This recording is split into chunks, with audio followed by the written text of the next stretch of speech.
That same place where you have one foot into your knowledge base of what you know, of what you're trained for, of what you're good at, yet that other foot is going into the unknown, into pushing the bounds of what you as an individual are even capable of doing, but also in this, when you're orchestrating the overall journey, pushing the team and the industry beyond what they saw they could do prior to that. The following excerpt is from a talk at the Women's Global Leadership Conference for the Energy Industry, given in the fall of 2020. The information discussed is derived from first-hand experience and observations from over 60 global megaprojects and dozens of large-scale corporate initiatives. In this section, you will hear reference to both mapped and uncharted terrain. This comes from an earlier part in the presentation where we acknowledge that almost every part of any complicated multi-year project or initiative has likely been done many times before. So specific to those components, it's only natural to measure and manage progress using management milestones for what you could consider very well-traveled pathways of activities.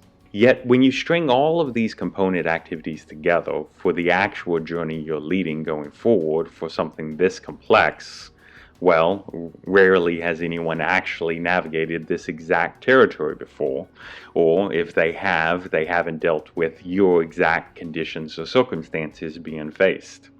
Suffice it to say, there are parts of your journey that will be well mapped, well traveled, that must be managed accordingly, and parts of your journey that are truly uncharted that you must lead by discovering an effective way to plot through. So, what is an early pitfall that indicates we haven't been navigating between these two worlds appropriately? Well, it's a very common thing that we see on any of these early stages of a project, and I mean in the first third. Because you have a well-documented, no matter how good you are, sort of optimistic bias that this one is going to be different. That you are taking the memories of the past challenges and the lessons learned. So obviously, in the traditional mapped way, you're going to embed them, adjust your strategy, and solve it. And it's kind of along the lines of a classic explanation with the U.S. military that we're always 100% ready to fight the next war that's identical to the last war. Although the next war never is identical at all. It's always unique.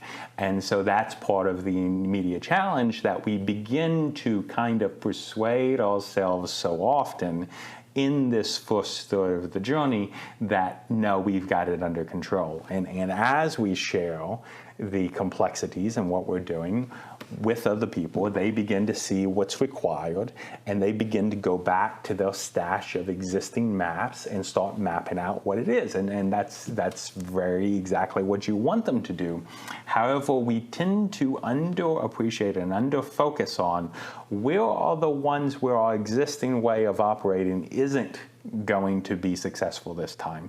Where are these sort of places where the maps aren't going to add up? And that's going to really be the challenging area to get through, the place that we're going to have to figure out how we're going to navigate through so that we can reliably end up where we intend to.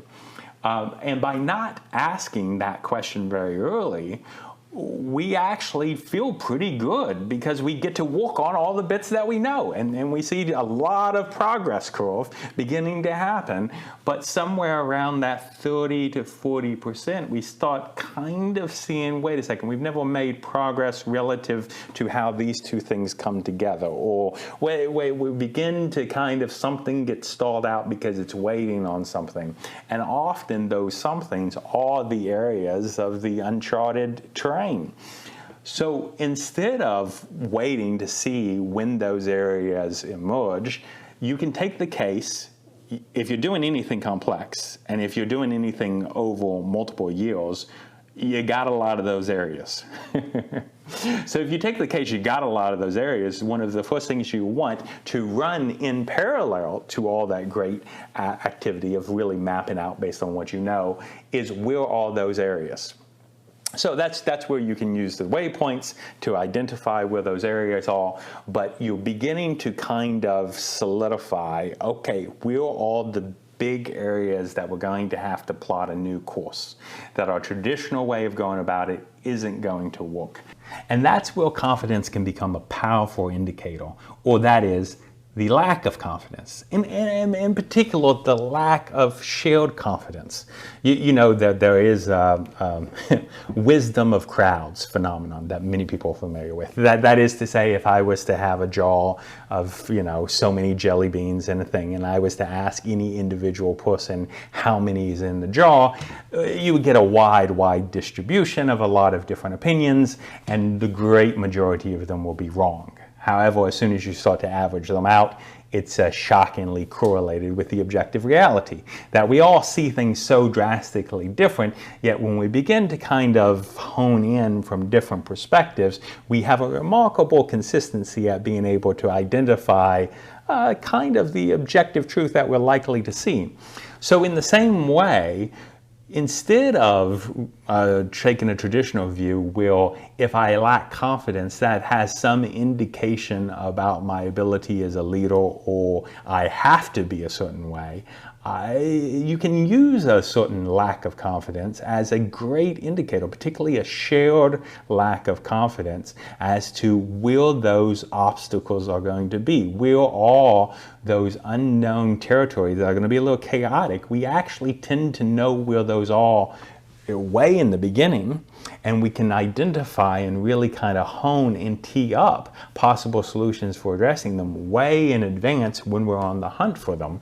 And one of the easiest way to be on the hunt for them is once you map out where we have to be to run a successful journey, the real question for the larger team is, all right, where do we know we're going to fail?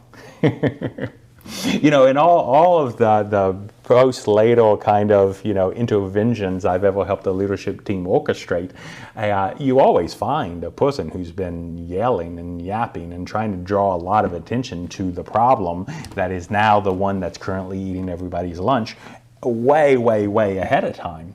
And it's very clear because we actually see what those are.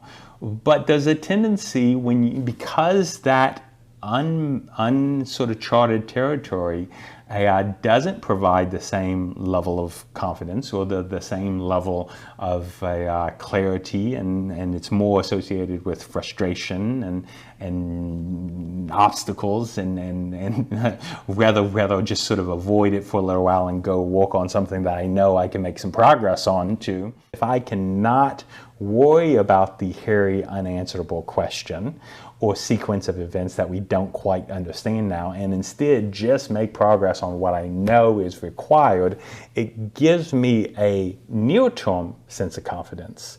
But when I'm looking at the overall journey among a set of peers, it starts to expose those areas where we aren't being focused on, and there is no viable pathway through that all of us can really own and nod our heads and say, yeah, we can do that are the gold areas that are worth exploring.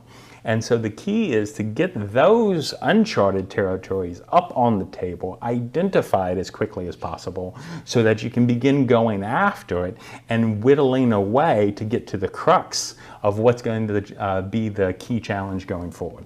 And so, if you've ever seen like a rock climber or a person who really has to navigate over difficult terrain, when they say crux, all they really mean is, they might be on a 2,000-foot wall and climb up all of it, and somewhere along that 2,000-foot wall is the most difficult sequence of activities. That's the crux. That's every time they say, well, that's the crux. Everything below that crux is a sequence of activities that probably was within their skill level. Everything beyond that crux, same thing. But whatever the crux is, that's going to be the most difficult part.